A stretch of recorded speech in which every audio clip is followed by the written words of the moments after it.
Hey, what's up, everyone? It's the Lemesis, your nemesis, but you can call me Lem. Welcome to Just Another Cheesehead podcast.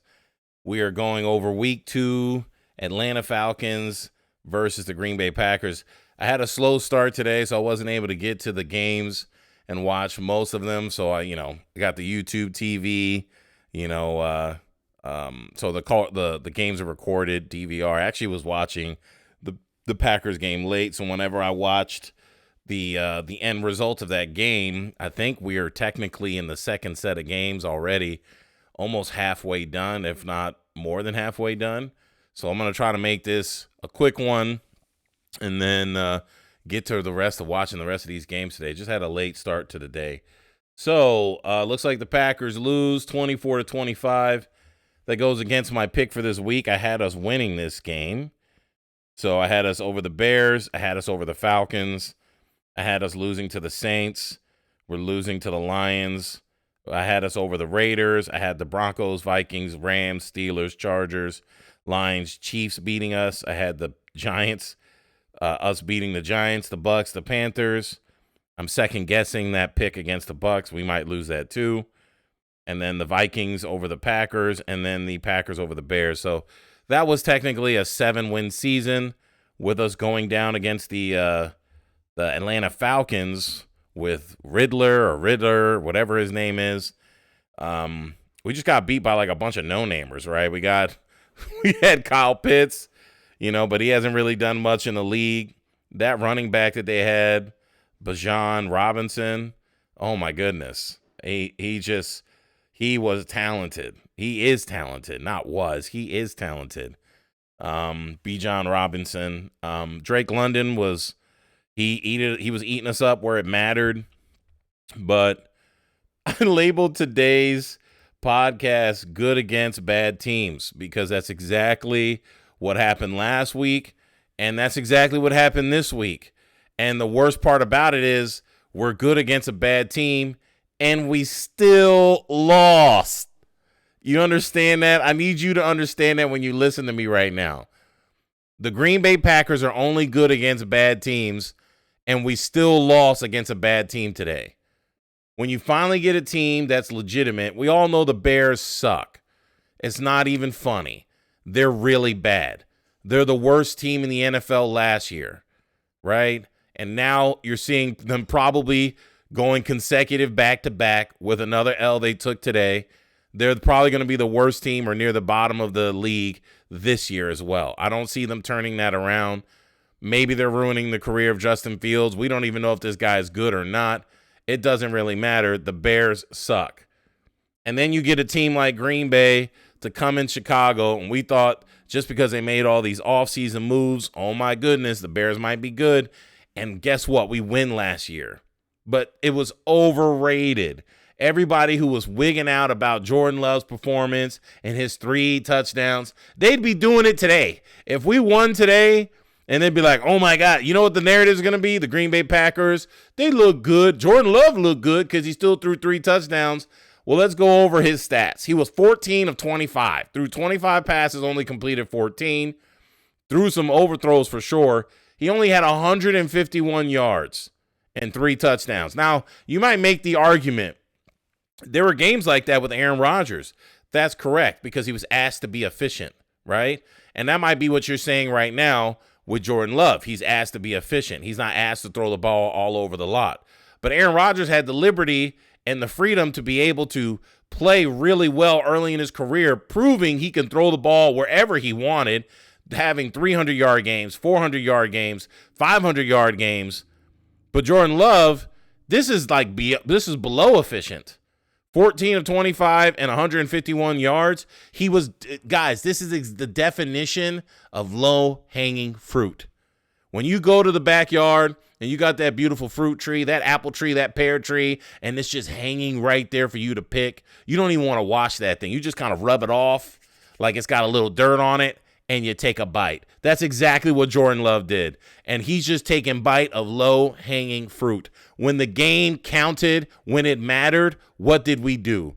Nada, nothing, nothing. Like my man Sam from back in the day would tell me when I worked with him back at Home Depot. Nothing. If you out there, Sam, and you hearing me, I love you, man. It's been years. So Jordan Love got beat by Desmond Riddler. Desmond Riddler looked better than Jordan Love. That's crazy. Now, Riddler threw a pick and he threw a touchdown, but he made the plays to help him win the game. Who do you want? The guy who pads the stats but loses the game because the team, Matt LaFleur tried to make him look good. He started to get a little cute, and that's why we ended up losing the game, because we played against a bad team, and you even let a bad team come back and beat us? Come on, guys. This was poor coaching, and this was mediocre quarterback play. You know it. I know it. Unfortunately, this looks like we're going to have a 6-win season at the best. Let's break it down. A.J. Dillon, 15 carries, 55 yards. I think what we're seeing here, and I was saying this while I was watching the game, A.J. Dillon is one of those old school running backs. He can't be taken in and out of the game. That's the problem. He averaged, I believe, 4 yards a carry. And the issue is when you have someone like Aaron Jones, who's really good and dynamic, their best player on offense besides, David Bakhtiari, who can't stay healthy. When you have him coming in and out of the game, you won't get someone like A.J. Dillon enough carries to kind of get blistering and bouldering down the field. So seeing Aaron Jones not play on the field, you saw a better performance with A.J. Dillon because that's the kind of back he is. Now, when you look at strategy and how they call plays, it's really odd when you see someone as thin and lanky as Aaron Jones come in and fast, and he might get a run play, he might get a pass play, but when you bring in A.J. Dillon, we can look at the numbers, but it feels like, remember, I'm just another cheesehead, it feels like A.J. Dillon, when he's in the game, we're running the ball. And if I feel that way, the defense feels that way, and they have the actual numbers to back it up. So then when A.J. Dillon is out there on the field, he doesn't really produce as well because the defense is already tipped off to like, hey, Aaron Jones is tired. They're probably going to run the ball because A.J. Dillon's in the game. Like, we don't use A.J. Dillon a ton in the passing game. And I think that's the problem. Then we're over here, what I think is really funny. We're out here being like, we're hoping Christian Watson can come back. We definitely want Aaron Jones to come back because he would have been a difference maker in today's game. And let's be real. We all know if Aaron Rodgers was behind center, we would have won that game, right? I hope y'all understand. If Aaron Rodgers is behind center, we win this game, right? And we go from winning only 7 games to probably, if we redo the schedule, Aaron's beating the Bears. He's beating the Falcons. We're beating the Saints. We're beating the Lions. We're beating the Raiders. We're beating the Broncos. We lose to the Vikings. We beat the Rams. We beat the Steelers. We lose to the Chargers. I think we might split with the Lions. Then the Chiefs-Packers game, I feel us pulling that out with Aaron Rodgers. We beat the Giants. We beat the Bucks. We beat the Panthers. And then I think we beat the Vikings and we beat the Bears. So that's like what, a 14-3 or 14 or a 13-4 season? So I see us winning at least 12 games if Aaron Rodgers is behind center because he makes the plays we need him to make when it counts the most, and he's talented enough to single-handedly, you heard me say it, single-handedly get games that we don't deserve winning.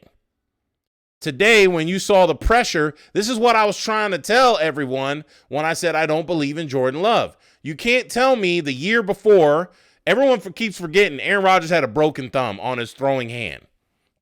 That's number one. Number two, he was playing with a bunch of rookies, and these guys were running the wrong routes, weren't doing what they were supposed to do. And then we got all these dumb fans out there that have the loudest mouthpiece trying to talk trash about our Hall of Fame quarterback, calling him a diva, jumping on the bandwagon that all this media garbage is doing, not seeing the big picture. You can't take a guy who's 38, 37, 39 years old and throw him out there with a bunch of rookies and don't surround him by any real veterans to take him over the hump. Then you take his number one receiver and you let him go to the Raiders when you had the opportunity to pay the guy years before this happened. Devontae Adams was trying to show us that like, yo, I'm the greatest receiver in the league. He was the greatest receiver in the league for at least 3-4 years. And what do? We kept kicking the ball and kicking the can down the road. And guess what happened? When the hit the fan, right? Because I'm not trying to curse on the Just Another Cheesehead podcast. When it hit the fan, guess what? Aaron was fed up. Devontae was like, bro, I'm not coming back if Aaron might be gone. So he's out. And now he's over there with the Raiders. He ain't playing with his best friend anymore because the football league is not a buddy league. You don't just get to play with your best friends. The people you play with are your best friends. You better start making friends right now because that's how it works in the NFL. So you know Aaron is playing, we win these games. But eventually I'll have to move on from Aaron. Eventually I'll have to stop saying his name. Until he retires, I'll keep saying his name. Unfortunately, he's had a bad year this year. He's not going to be playing, so he's going to become very irrelevant quickly. And this looks like a down year. And this is, again, why I said on the last podcast, you guys just don't get it. The quarterback play in this league is in danger. This is what's going to make football boring.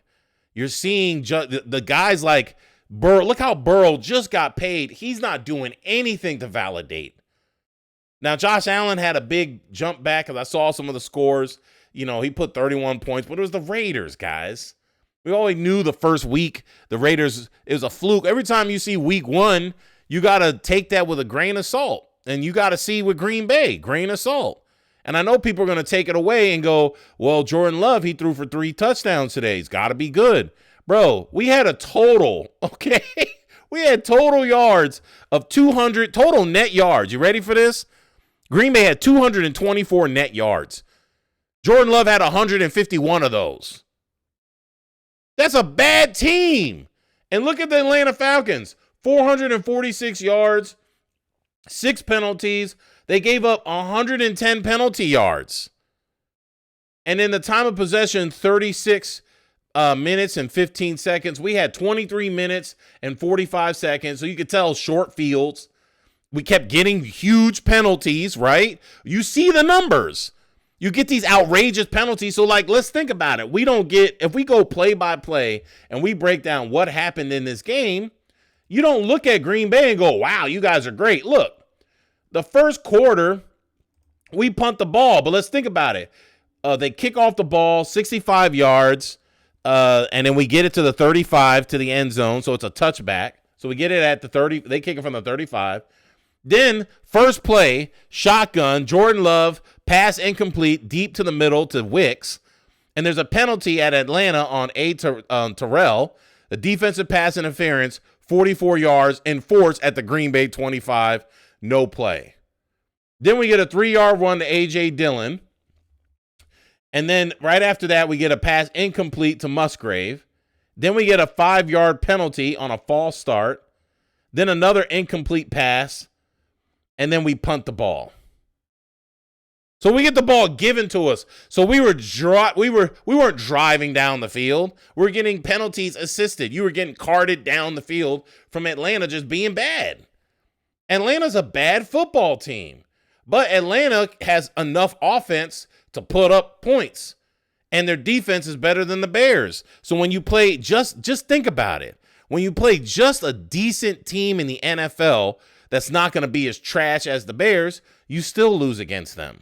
Our offensive line is really good. Jordan Love had all the time in the world sitting back there, just, eating crumpets, drinking coffee. He was having a good old time. He's like, boy, fall season is here. I went and got my Starbucks pumpkin spice. I had one yesterday. It was too hot. I had it too early, but I had a Starbucks pumpkin spice, sipping that, eating the crumpets, throwing passes. But again, when the pressure was on, who is this kid? I'm not trying to be mean. I'm not trying to talk out of his name. I'm just telling you right now, he's just not that guy. And you and I both know we don't want a Kirk Cousins for our quarterback, right? If you could trade Jordan Love for Kirk Cousins right now, how many cheeseheads would be clamoring for that? Not me. If you could trade Jordan Love for Dak Prescott, how many cheeseheads would be clamoring for that? Not me. We don't want mediocre play, guys. Nobody wants these Zach Wilsons. Nobody wants these Kirk Cousins. Nobody wants these, you name them. The guys you want are the guys you think have potential, right? The guys we think have potential are well, we know Patrick Mahomes is the real deal, Holyfield, right? He's proven it. Even though I'm not a huge fan, I can't say nothing about that kid.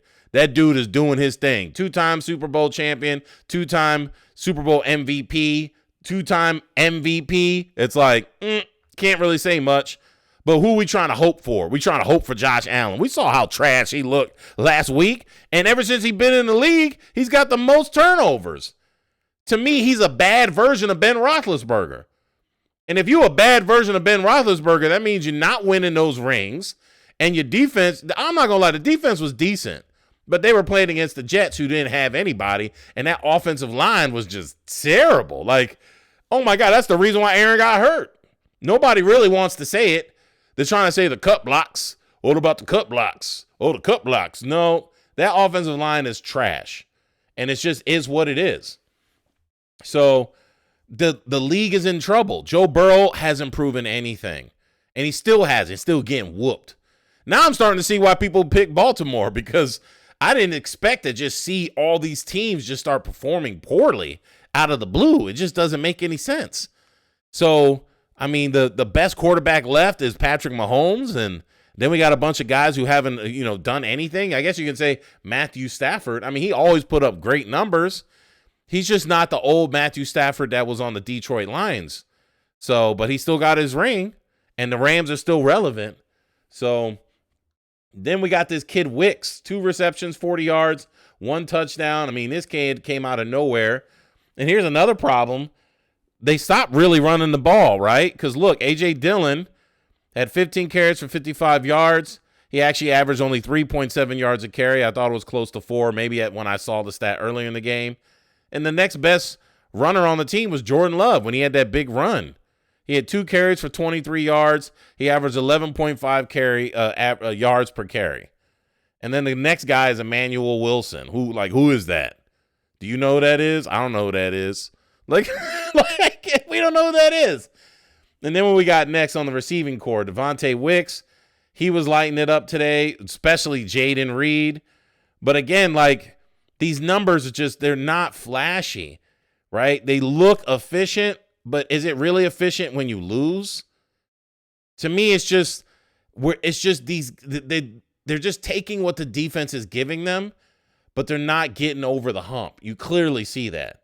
Musgraves, he's got 2 for 25, 12.5 yards on average. Romeo Doubs was just, he was non-existent, really. He got 2 catches.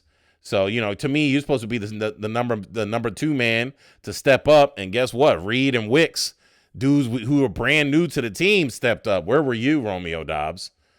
And then the defense, honestly, Quay Walker gets that interception. That would really change the tide. The defense, to me, is still terrible. It's not good, right? When you play against a team that actually can move the ball, you look bad.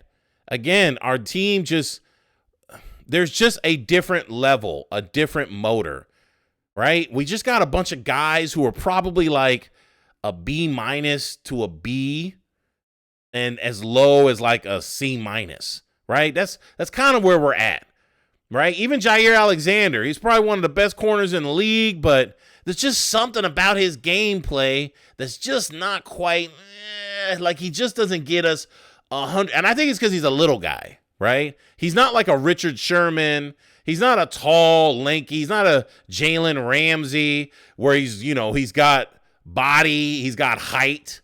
He's just a little guy. So he needs to be surrounded by a bunch of little tough guys. And unfortunately, I don't think we got a ton of tough guys. We need some of those hood dudes on the team. I've always said this. On defense, you need them dudes. And I won't curse because this is a friendly podcast. But you need some of them dudes that you pick up off the street. We need some thugs. We need some hoodlums. We need guys who, might be abusive, right? And I won't be specific. But you need the guys who get off the field troubles.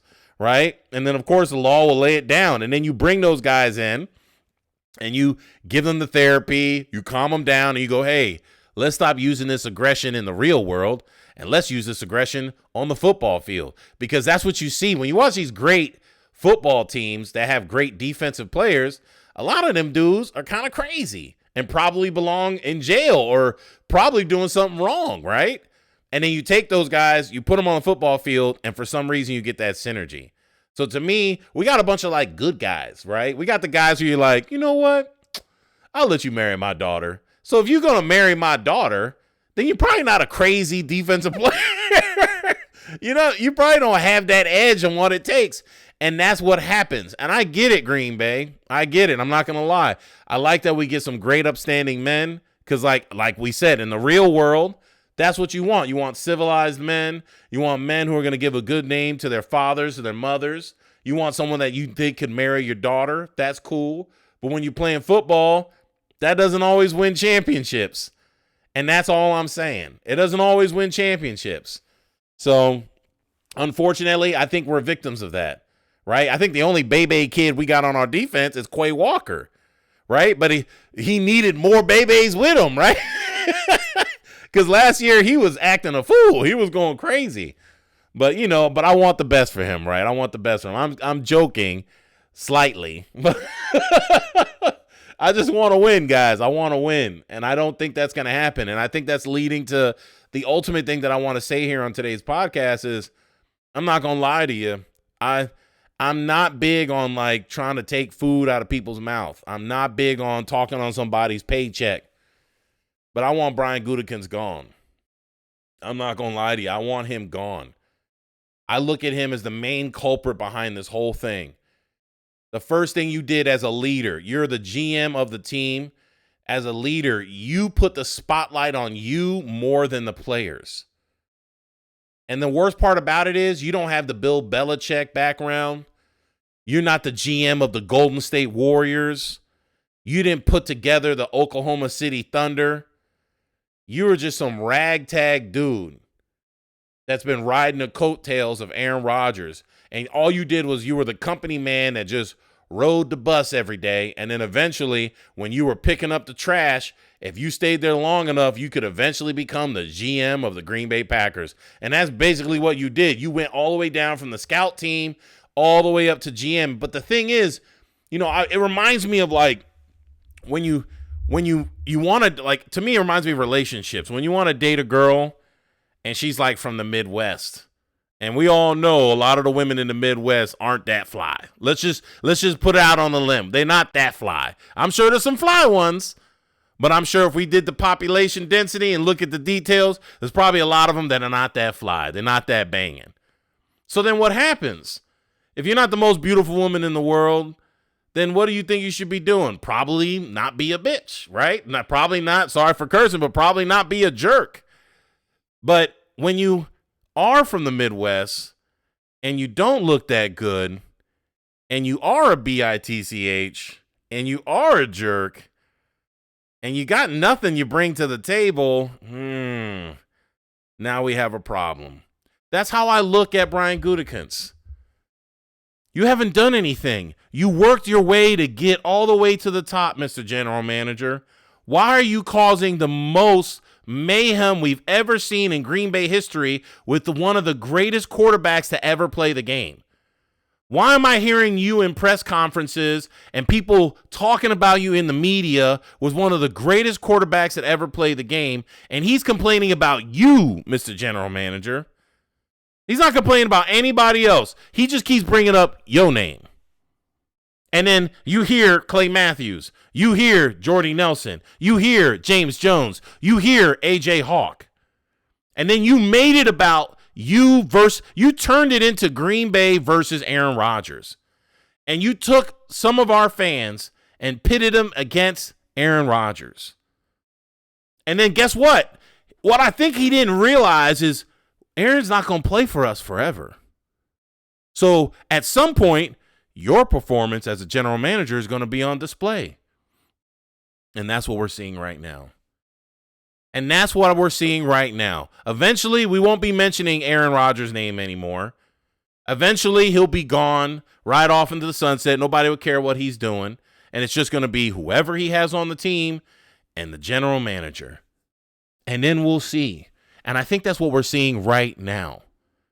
We're seeing another 7 to 6 win season coming together. And guess what? We just get worse and worse and worse because the rest of the league is far ahead of us. You look at the 49ers over there, defense wins championships. Them dudes are built for tough. We ain't getting through them. We're not getting through the Eagles. Look through the NFC. I mean, those are probably the two teams in the NFC that are going to be taking. That's probably the NFC championship game right there. 49ers, Eagles. And we not beating anybody coming out of the AFC. So if you just want another season of just making it to the playoffs and losing, right? We already saw that one of the worst teams to make to the playoffs was several years back. The Seattle Seahawks had a losing record. And that's what I think our problem is. When we had Aaron, we were beating bad teams. And then when we played good teams, Aaron was good enough to beat them on his own and do some Hercules type effort. But then when we played great teams, he needed the rest of the team to step up, and we just couldn't do it. That's why we got ran out on the field when they ran like 300 yards. Remember that game?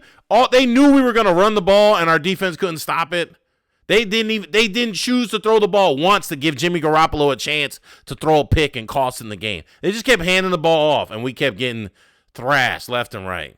And then Mostert goes to the Miami Dolphins. He's over there lighting it up with Tua. So today was a bad day, much worse than you think. And all the fans that are out there trying to go, Jordan Love threw 3 touchdowns. Bro, we had a net of 224 yards the entire game. That's a dud. That's irrelevant. So, to me, it goes down here from here on out. We definitely lose against the Saints. And then we win, I think, right before I think we play the Raiders. And then right after that, man, it's L Streets. It's coming down the pipe. And again, I don't really have a lot of, I don't got a lot. Again, to me, it's about Brian Gutekunst. I don't care too much of Matt LaFleur. I don't think he's that deserving to be the head coach. And I think we're seeing that, right? I think we're going to see this is his first time. He got his guy, and he's got a scheme in place. And I think the issue is, the nepotism in the NFL goes around strong. And unfortunately, when you just know people and you just hanging out with people and you just happen to be on staffs, that's like me being on a great team on staff, but then they think Lem's great. I mean, I'm going to take the opportunity. I'm going to try to be the head coach. But let's be real, I'm just another cheesehead. I don't belong behind the mic of a head coach or leading a team. So that's all I got for you today on today's podcast. Believe it or not, I'm a diehard Packer fan. Like I've always said, I'm an owner. I love the Cheeseheads, but I just see the writing on the wall. I'm here to let y'all know it's been written on the wall. It's written on the wall. I said it here first. I don't believe in Jordan Love. I don't believe in this Packer team. I don't believe in the leadership we have. Brian Gutekunst has ruined our opportunities. He wanted to put his stamp on this team, and I think it was all for naught. And I think we're going to see that unravel. And then we're going to see it unravel this season, and it's going to get even worse the next season. And unfortunately, and maybe fortunately at that point in time, then we can look at Brian Gutekunst on the hot seat and say, hey, man, what'd you do? You threw our great Hall of Fame quarterback away, and you won. You won, right? You got everything you wanted. But what about us? And then when we see the Lions get better, which we're seeing that happen before our eyes, they did lose today, but not by much. And you're seeing the Vikings getting better. The Bears are always going to suck. Let's be real. And then we can't win our division anymore, and we can't even beat the bad teams that we have in our own division. Man, they coming for you next, Brian Gutekunst. They coming for you. So, hey, prove me wrong, Brian. Prove me wrong. Start drafting. You better start scheming. You should be working. They paying you a lot more than they pay me because I do this podcast for free. So they paying you a lot more. But, hey, thanks for listening to Just Another Cheesehead podcast. If you're watching me on YouTube, make sure you like and subscribe. If you're watching me on Twitch, hit me up with a follow. God bless. I appreciate you guys. And go Pack, go. Peace, love, and hat.